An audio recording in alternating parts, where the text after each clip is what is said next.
Justin did not flinch.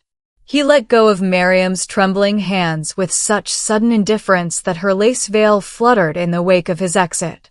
Before the priest could utter the next syllable, Justin stepped back, his eyes darting toward the exit with a coward's urgency. "I'm out," he whispered, loud enough for the front pews to catch the tremor in his voice. "I can't do this. I was never going to do this." A collective gasp rippled through the cathedral. Mariam stood paralyzed, the weight of her white gown suddenly feeling like a leaden shroud. Her heart hammered against her ribs as the man she had trusted for years turned his back, reducing her to a spectacle of public pity. Smartphones began to glow in the dim light of the nave. Whispers hissed like steam through the pews. From the shadows of the rear pillars, a man in a charcoal suit watched with clinical precision. Francesco. He didn't look shocked. His expression was as cold and unyielding as the marble floors. Justin didn't look back as he marched toward the heavy oak doors, leaving Mariam alone in a sea of judgment. Mariam's legs finally found their strength. She gathered her skirts, tears finally breaking free and carving tracks through her makeup as she ran after him. She was inches from the foyer when a firm, immovable hand clamped onto her upper arm. "Stop," Francesco said. His voice was a low baritone that commanded the air around them. "Do not chase a ghost." Mariam fought against his grip, her breath hitching in ragged sobs. I have to make him stay." "No, you don't," Francesco countered. There was a terrifying certainty in his eyes, a gaze that looked not at her pain, but at the solution. "You do not beg a coward for the scraps of your dignity. You do not chase a man who just made himself irrelevant in front of God and your family. You let him vanish." "Who are you?" Mariam demanded, her voice rising to a frantic pitch. "Why are you interfering?" Francesco didn't offer a name. Instead, he released her arm and turned to face the hundreds of stunned guests. The congregation shifted, a wave of unease passing through them as they realized the dynamic of the room had fundamentally changed. The drama was no longer about a jilted bride, it was about the man who had just claimed the altar. Before we reveal how Francesco's final trap for the traitorous council begins to close, we want to hear from you. We are building a global community here at Blood and Roses Chronicles, and we want to know exactly where in the world you are witnessing this justice unfold. Drop your city or country in the comments below. We love seeing how far these stories of integrity reach. While you're down there, make sure to like this video and hit that subscribe button to join the fold. And if you know someone who needs to see that even in the shadows, someone is always watching, share this story with them. Your support is the fuel that keeps these chronicles alive. Now, back to the shadows. Francesco did not wait for her permission. He moved with a fluid, predatory grace, stepping past Mariam and ascending the altar stairs as if he had designed the cathedral himself. The priest, a man who had spent decades offering comfort to the weary, took a staggering step back, his face draining of color as he clutched his Bible like a shield against a storm. Francesco stood in the exact space Justin had vacated, but he filled it differently. Where Justin had been a flickering candle, Francesco was a consuming fire. He turned his head slightly, his eyes locking onto Mariam, who remained frozen at the foot of the steps. With a slow, deliberate motion, he reached out his hand, palm upward, a silent, ironclad invitation. "Come here," he said. It wasn't a request, it was a directive that bypassed her panic and spoke directly to her survival instinct. Her legs felt like lead, her bare feet cold against the marble, but she moved. She ascended the steps and placed her hand in his, finding his palm warm, calloused, and radiating a controlled power that made the air in the church feel heavy. The priest stammered, his voice a frantic whisper. I cannot. This is highly irregular. There are licenses procedures." Francesco did not shout. He reached into the inner pocket of his charcoal jacket and produced a thick, cream-colored envelope, sliding it toward the priest with clinical efficiency. "The paperwork is in order. The names are correct. Perform the ceremony."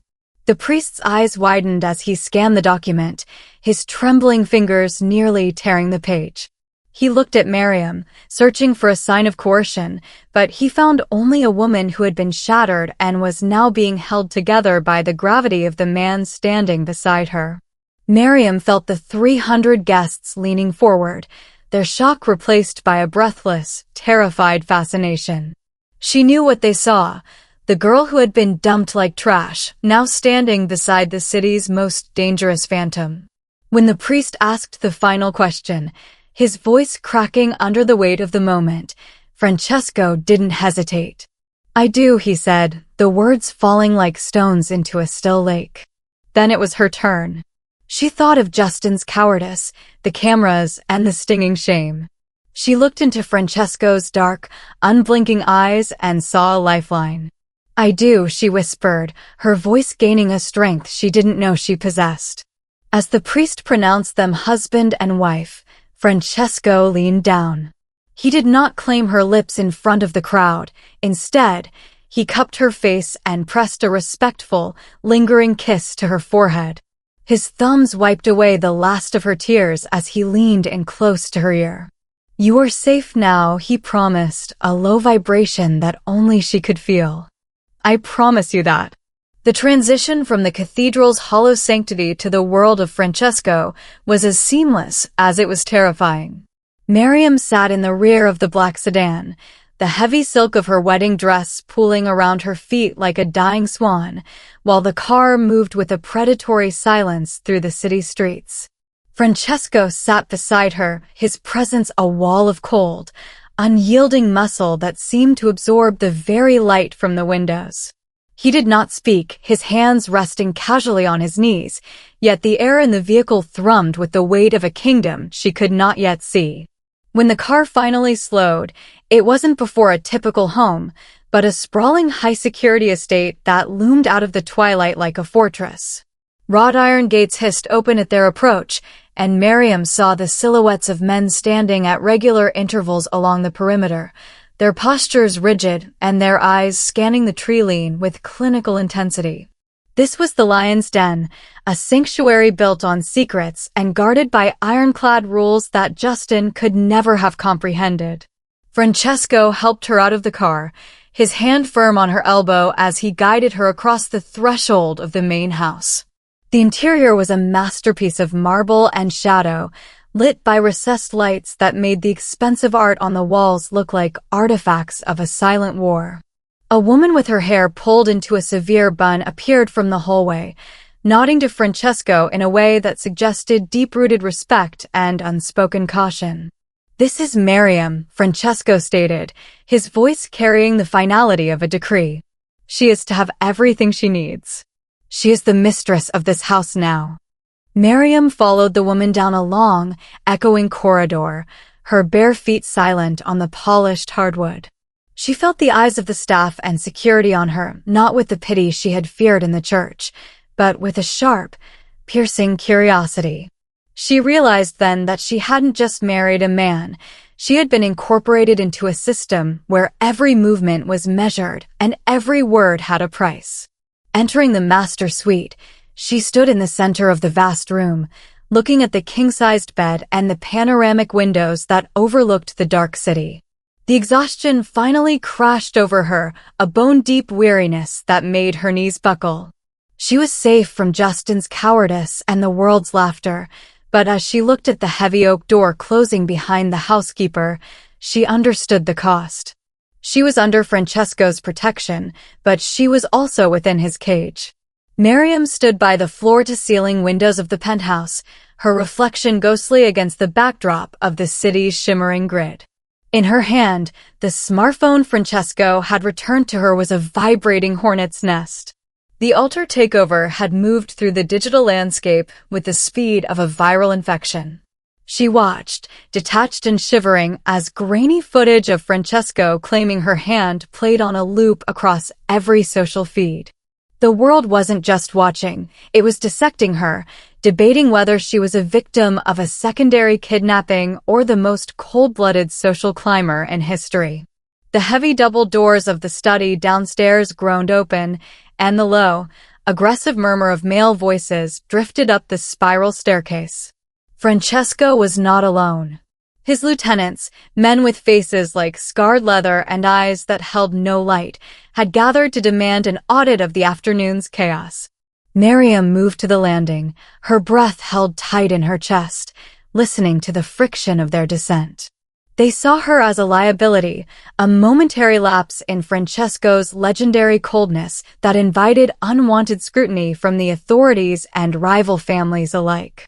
"She is a distraction," Francesco, a raspy voice argued, the sound of a fist hitting a mahogany table punctuating the air.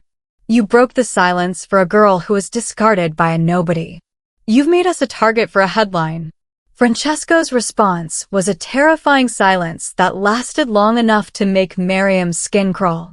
When he finally spoke, his voice was a level, clinical blade that cut through the room's tension. "I did not break the silence. I redirected the signal," he said. "Mariam is not a distraction. She is an asset under my protection. Any man in this room who questions my judgment on this matter is questioning his own place at this table." The room fell into a sudden, vacuum-like quiet. Mariam retreated into the shadows of the master suite as footsteps began to exit the study, the heavy tread of men who had been reminded of the cost of defiance. Moments later, she heard the door to the penthouse suite click shut. Francesco stood in the doorway, his tie discarded and his sleeves rolled up, revealing the corded tension in his forearms. He didn't ask if she had heard. He simply looked at her, his gaze steady and unyielding. "The world will talk, Mariam," he said quietly, crossing the room to stand within her personal space. "Let them. Inside these walls, the only voice that matters is mine. And tonight, I say you stay." The morning sun filtered through the heavy velvet curtains of the estate, but the warmth felt artificial against the cold reality of the task at hand. Francesco sat across from Mariam in the morning room, a tablet in his hand and a stack of legal documents between them. He didn't look like a man who had just survived a near mutiny by his lieutenants. He looked like a forensic accountant preparing for an audit. "The world needs a reason for yesterday, Mariam," he said, his voice flat and authoritative. "Pity is a weak foundation for a wife of this house. We are going to give them a legend instead." He laid out the scripted narrative with clinical precision. They were no longer strangers brought together by a coward's exit. In the eyes of the public, they had been secret lovers for years, a forbidden romance kept in the shadows of her engagement to Justin. Francesco explained that the leak would happen through vetted channels, a story of a billionaire of blood who had finally reached his breaking point watching the woman he loved commit to the wrong man. "By noon, the story will be that I didn't rescue you," Francesco stated, his dark eyes locked on hers. "It will be that I finally claimed what was already mine." Mariam felt the weight of the lie settling over her shoulders, heavier than the silk of her wedding gown.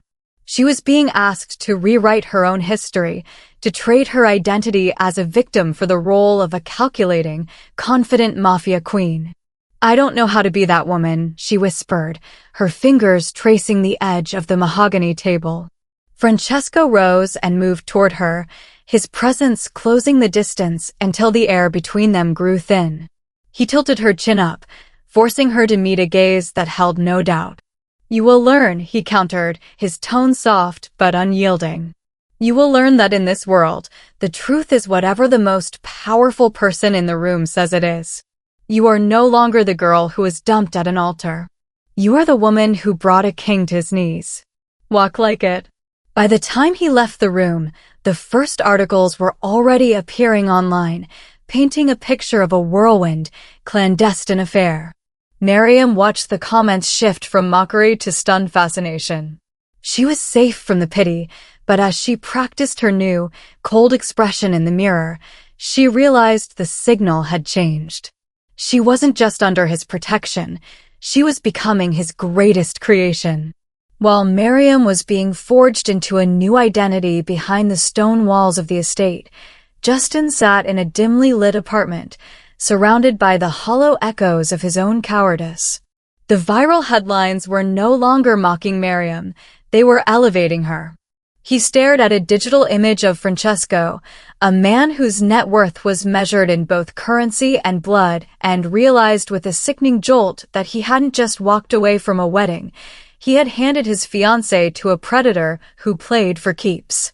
The realization that Mariam was now under the protection of a billionaire of blood ignited a toxic mixture of fear and possessive jealousy in his chest. Justin knew he couldn't breach the gates of the fortress, so he moved through the cracks. He spent his remaining savings to track down a disgraced former servant of the estate, meeting him in the corner of a crowded transit station where the air smelled of stale rain and desperation. "I just need to get a message to her," Justin pleaded, sliding an envelope across the table. "She's being held against her will. She needs to know I'm coming for her." It was a delusion he clung to, a way to frame his own regret as a rescue mission. Inside the envelope was a handwritten note, desperate and erratic, begging Mariam to meet him at a secluded spot on the edge of the city. He promised her a way out, a return to the normal life he had shattered, unaware that the Mariam who valued that normalcy had died the moment the church doors slammed shut. He thought he was offering a lifeline, but in Francesco's world, an unauthorized message was a security breach that demanded a forensic response. Back at the estate, Mariam was beginning to feel the first stirrings of a power that didn't belong to Justin or her family. She watched the guards move with clockwork precision and realized that Francesco's world didn't just offer safety, it offered a clinical, absolute authority over one's surroundings. She didn't know that Justin's message had already been intercepted by Francesco's digital dragnet before the ink was even dry. She was unaware that her past was attempting to crawl back into her present, or that Francesco was already deciding exactly how to extinguish the flickering hope Justin still held. Francesco watched the surveillance feed of the transit station from his study, his face an unreadable mask of calm. He didn't look angry. He looked like an auditor who had discovered a minor discrepancy in the ledger and was preparing to balance the books. He wouldn't stop the message from reaching the house. He would let it arrive, just to see if Mariam's new skin was as tough as he required it to be. The interception of the message was not a loud event. It was a clinical extraction. Francesco entered the morning room where Mariam sat, the intercepted envelope resting on a silver tray held by a silent attendant. He did not offer it with anger, but with the detached air of an auditor presenting a recovered debt. "Justin still believes in ghosts," Francesco said, his voice a low, steady baritone that seemed to vibrate through the floorboards.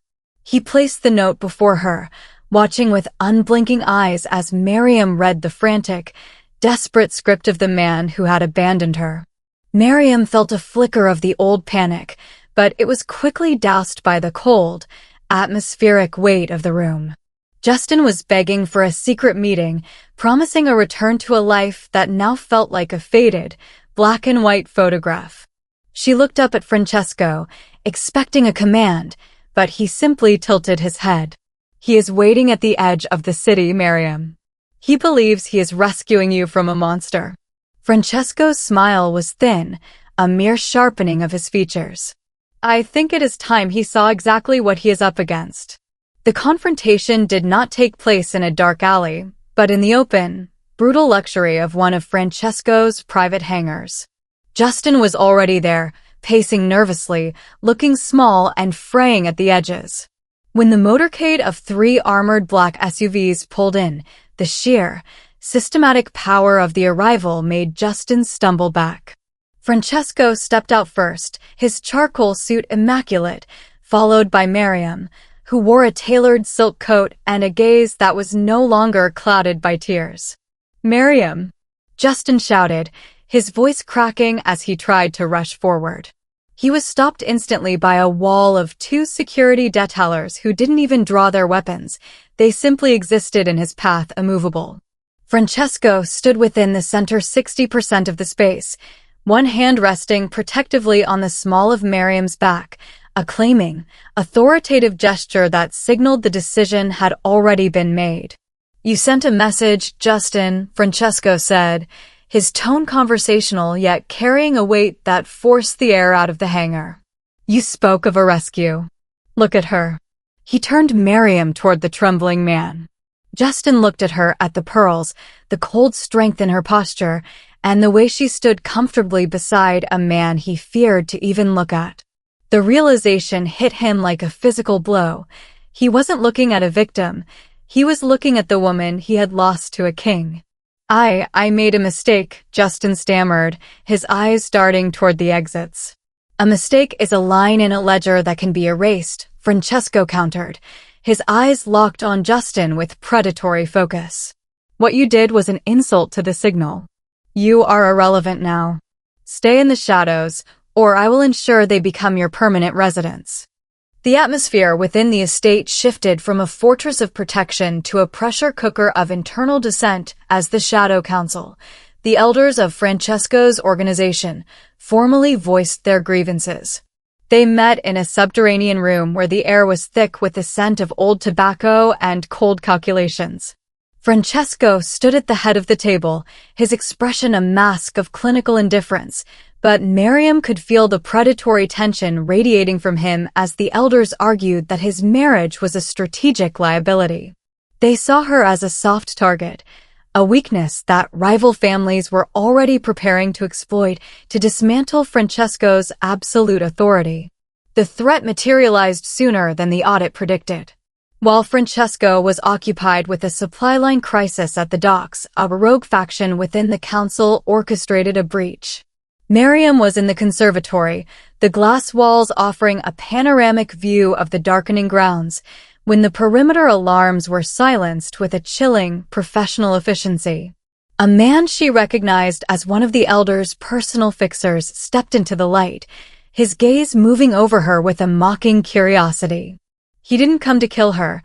He came to offer her a way out, a betrayal of Francesco in exchange for her freedom and a life far away from the blood and the shadows.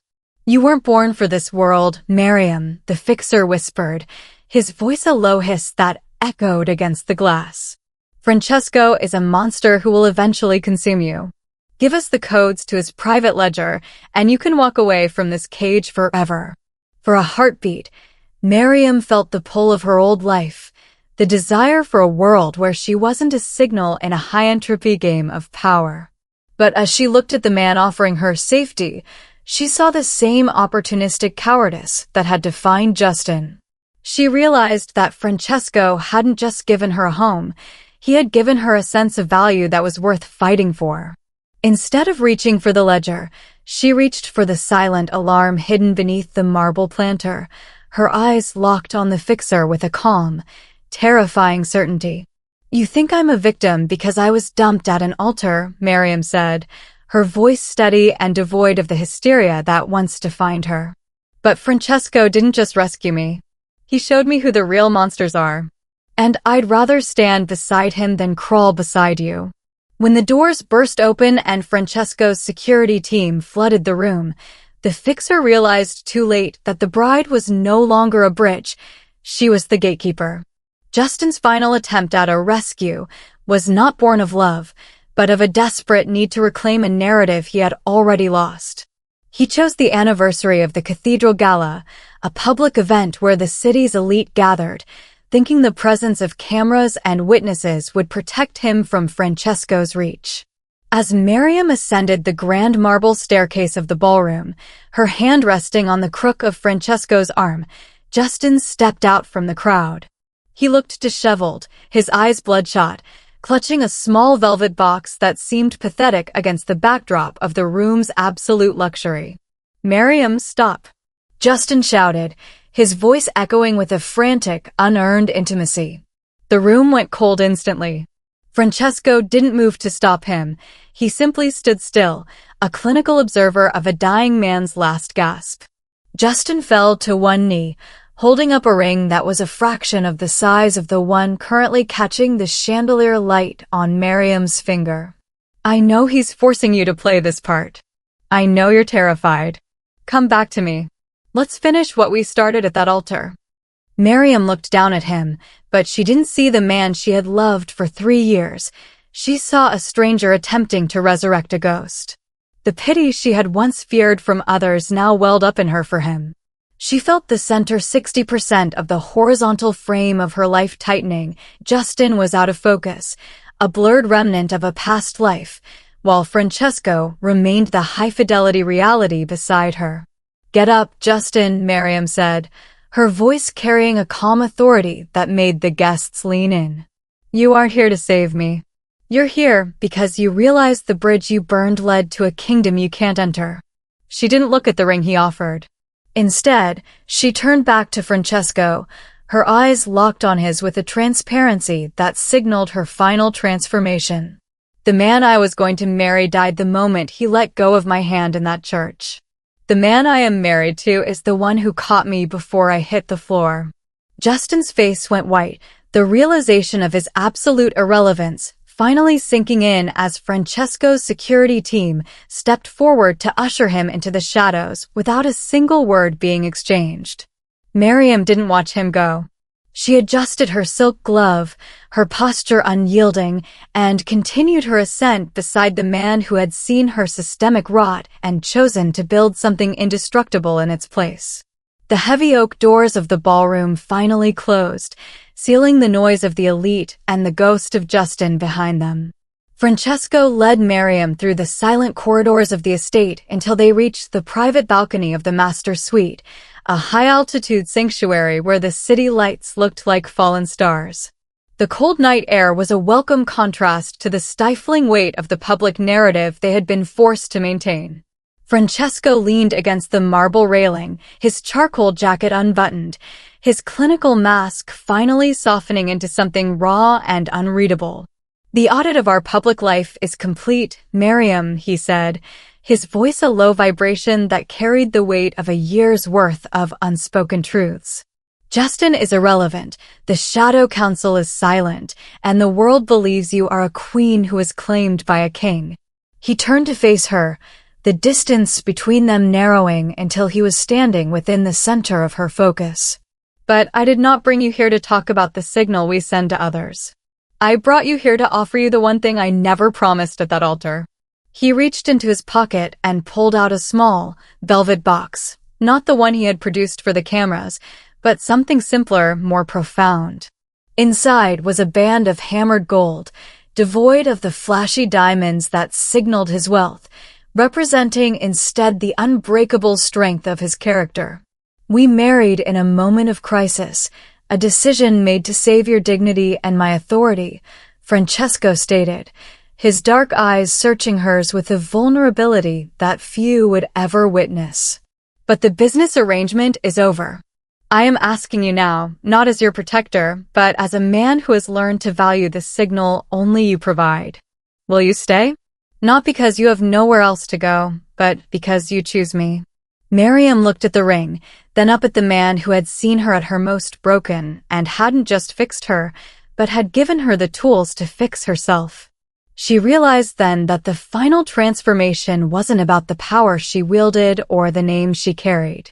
It was about the choice she was finally free to make. She took the ring from the box and slid it onto her own finger, her touch steady and sure. "I chose you the moment I let you take my hand in that church, Francesco," she whispered, stepping into his space and resting her head against his chest.